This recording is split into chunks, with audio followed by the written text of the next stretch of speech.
In today's video, I have tips for photographers running a photography business. So I'm going to do 3 different categories, and the first is going to be how to maximize your use of time. These aren't going to be productivity tips. You can get those anywhere. This is really going to be about how to properly identify what your time is worth in order to make all those productivity tips worthwhile.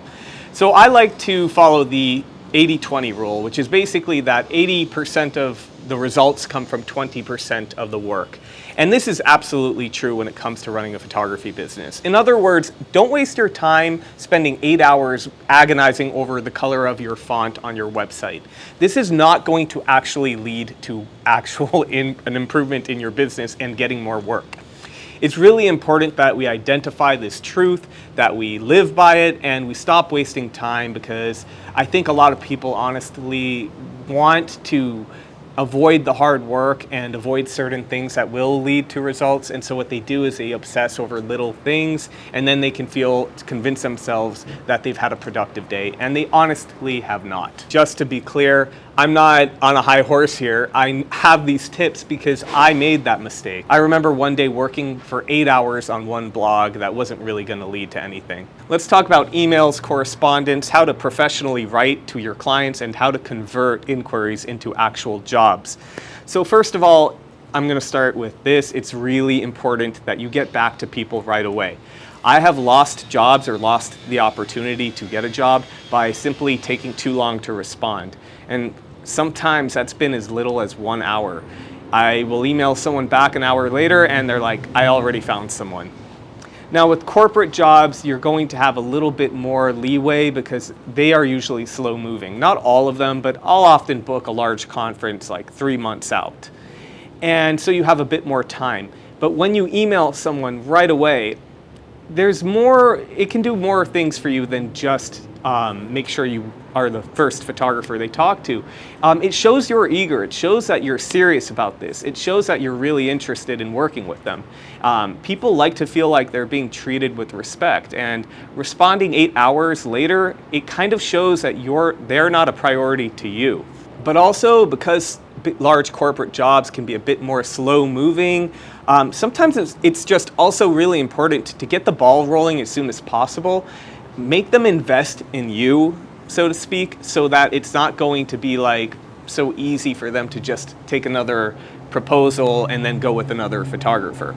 Obviously, you have to do a lot more than just be first, but it doesn't hurt. One reason I think people do take so long to get back to people is a lot of fear and a lot of uncertainty or lack of confidence. Maybe you're just starting out as a photographer.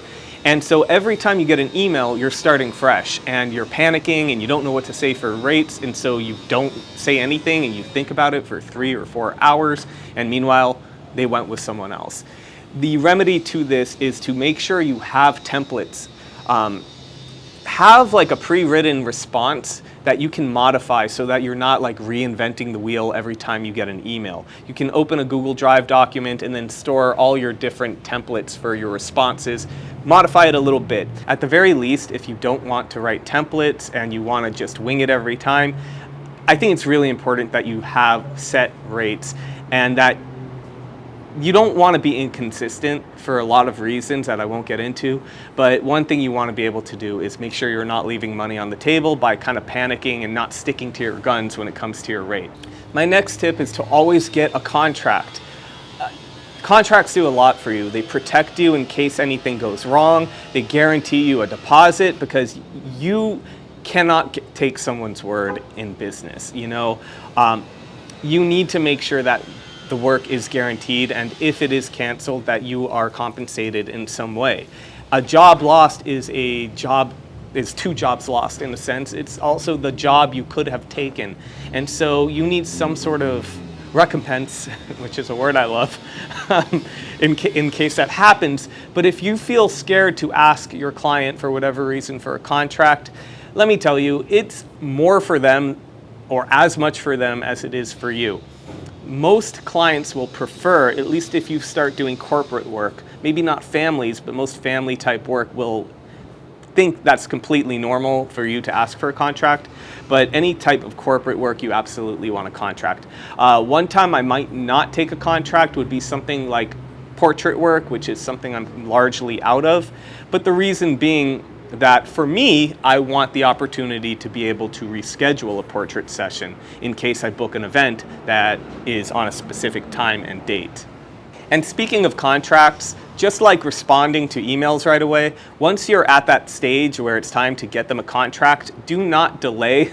I have actually lost jobs because I did not send the contract soon enough. And that's kind of odd when you get someone's word that they want to hire you, they want to proceed. But the reason it happens is a lot of these larger corporations will have multiple people looking for a photographer. And they're not talking to each other. They should be, but they're not. And so sometimes someone else in the organization went ahead and filled out a contract with a different photographer. And now they're in a situation where unapologetically they're going to be like, oh, sorry, someone else found a photographer. My next tip is to itemize your pricing. I'm not talking about nickel and diming everything, but generally breaking down why your fee is what it is.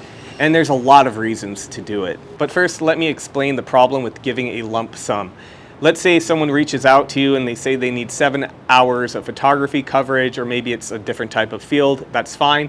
But you say, okay, that's going to be $1,000. I'm making up a number. If you're out of their budget, they're very likely going to just tell you when you follow up with them a week later after not hearing back that they went in another direction. And that's code for we hired a different photographer. It's not really coded, but it's a standard phrase that will be used. Or they're going to right away try to negotiate with you. And now you're in a situation where you told them your photography is worth $1,000, and now they're saying, well, can you do it for $600? And they're devaluing your work, and you're either going to take it and feel lousy, or you're going to be insulted and not take the work and not play ball. And if you're like me, you really have a fair rate, and your rate is your rate. I really don't suggest you work with people that will try to negotiate with you. And if you think you're going to lose the job because they do initiate a negotiation and you say, no, my price is firm, and you explain why in a polite way, a lot of those people actually will end up hiring you. And if they don't, good riddance, really.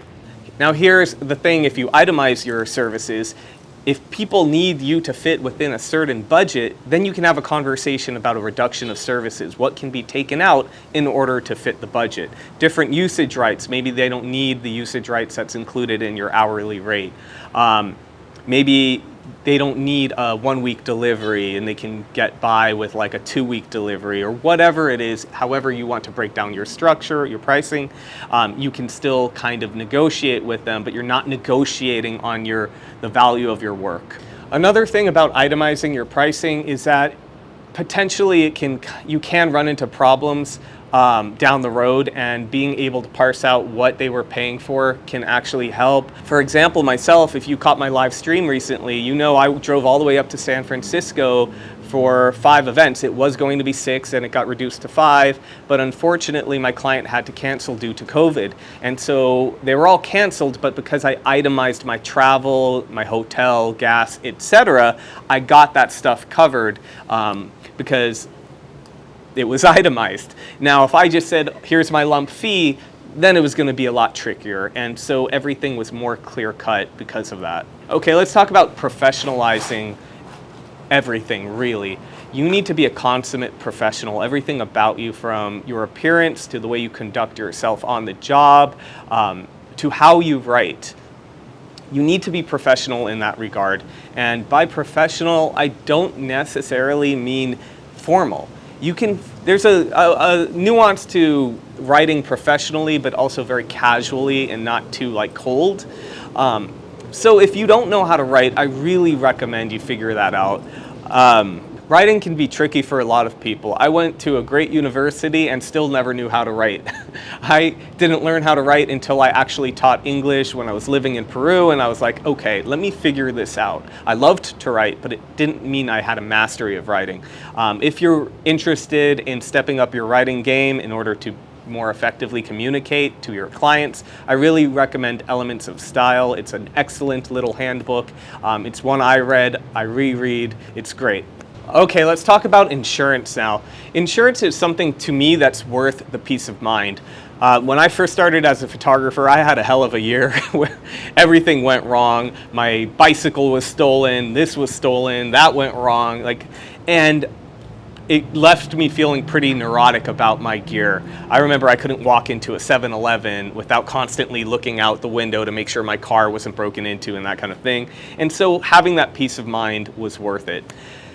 Now, over the last 13, 14 years, I've had insurance. I've probably spent about $6,000, but I did actually have a loss, and I think I was compensated not nearly what my gear was worth.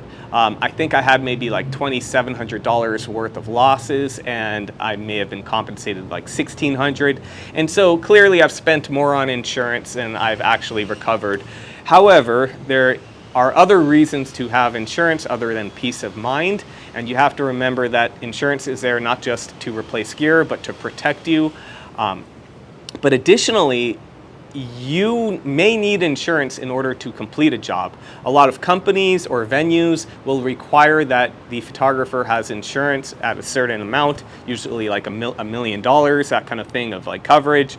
And you don't want to be in a situation in which you booked a job or you're about to book a job and then they say, hey, we require insurance, and you have to kind of awkwardly say, oh, I don't have insurance, let me get insurance.